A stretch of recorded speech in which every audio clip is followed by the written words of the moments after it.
The election of 1860 had four candidates, the first being Abraham Lincoln, who was nominated by the Republican Party. In 1858, Lincoln established his credibility as an eloquent, informed speaker during his debates against Douglas when both were running for the Senate.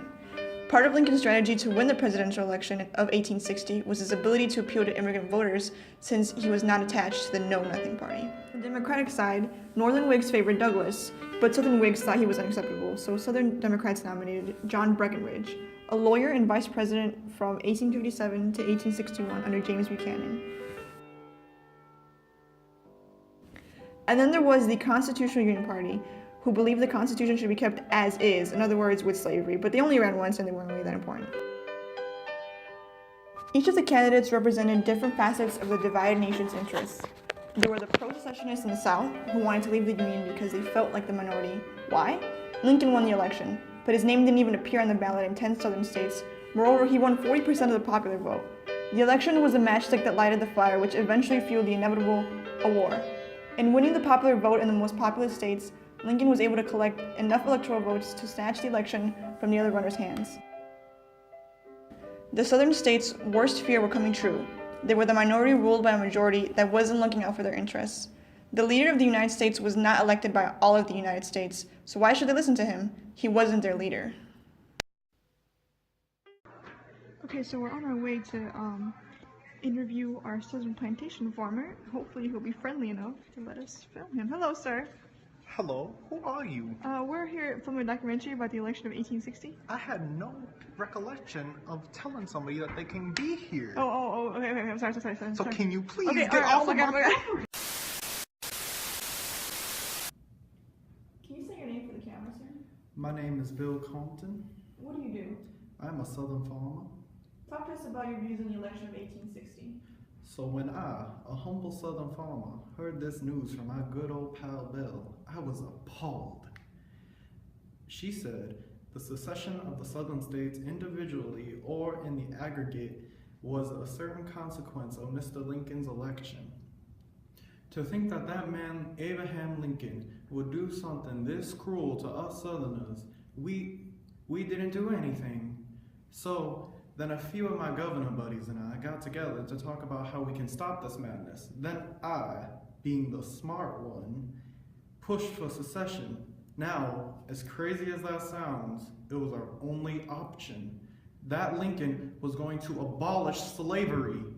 And when you look at my whole business, everything is about slavery. Growing cotton requires slaves to function and make me money. Why would Mr. Lincoln do such a thing? Besides, he was not even on the ballot in my state. He only campaigned in the North, so I didn't even vote for him. This whole entire election was straight blasphemy. The election made the North and the South grow even more polarized than it already was because of the underlying issue of slavery. If slavery is abolished, us humble Southerners will lose all of our business and our lifestyle. And plus, they're just slaves. There's no harm with keeping them. So that is why we created the Confederate States of America, to show that we are not a force to be reckoned with. On the opposite end of the spectrum were the Northerners, who were thrilled when Lincoln won.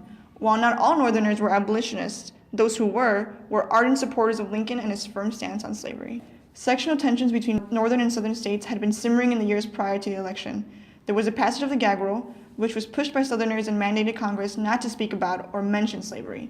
This caused anger among Northern abolitionists because they strongly believed that slavery was a moral wrong. The election of 1860 solidified the tensions because, according to some, the demographic of Lincoln's election showed Southern and Northerns alike that slave power, to whatever extent it had existed, was now over. Can you sit right there, please? Here? Yeah. Okay. Do I look okay? Yeah, you look fine.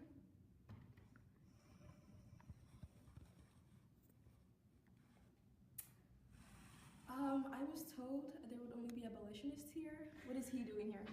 You're not going to be in the same room. Don't worry about it. This is preliminary. We're in the same room right now.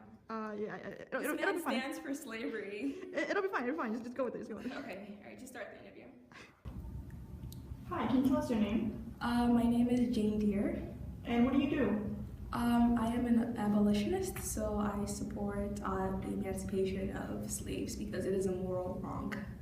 All right, and how did you feel when you found out that Lincoln won the election? Of course, I was thrilled when I found out Lincoln won the election. He said, "A house divided against itself cannot stand," and I believe that this government cannot endure permanently half slave and half free.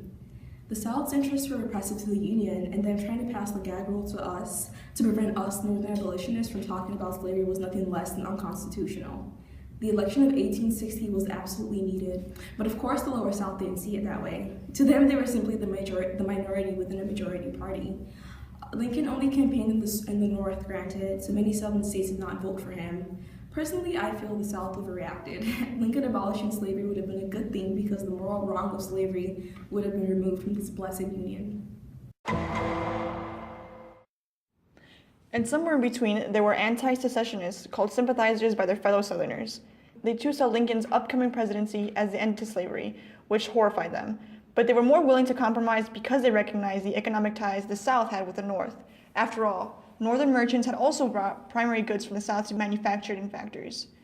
The election of 1860 heightened the sectional differences between the North and the South, and these sympathizers were helplessly caught in the middle. The following individual has chosen to keep their identity hidden in order to protect their own safety. When I heard the news from Bell about who won the election of 1860, I was discouraged mostly because slavery would be abolished. But throughout the whole election period, many other Southerners were trying to. Most of the other Southerners' actions are based off emotions and worrying about me, and not thinking about how creating the Confederate States will affect the nation as a whole. When creating the Confederate States, what will be their main goal? Only petty problems will arise for the nation to have to deal with them. Then to an extreme, this could lead to a war between the North and South, which we really do not need as a nation, just coming out of depression and getting back on our feet, just to put millions. I was bullied and intimidated into silence by my fellow Southerners. Did I believe the election of 1860 was democratic and fair to us Southerners? No, definitely not. But I was willing to compromise with the North and try to find a solution to the problem of how slavery. Elections, especially presidential ones, are more than just electing who we want to sit in the White House or the Senate for the next couple of years. Those we choose to represent us extend far beyond the scope of individual candidates, but elections show the value of a people. The election of 1860 showed that the values of the American people were clearly divided on the subject of slavery, but this divide was rooted within the core idea that the inalienable rights of white Americans were not equal to the inalienable rights of black Americans. The election of 1860 was a manifestation of the rift that divided the country, which inevitably led to one of the most critical conflicts in American history, the Civil War.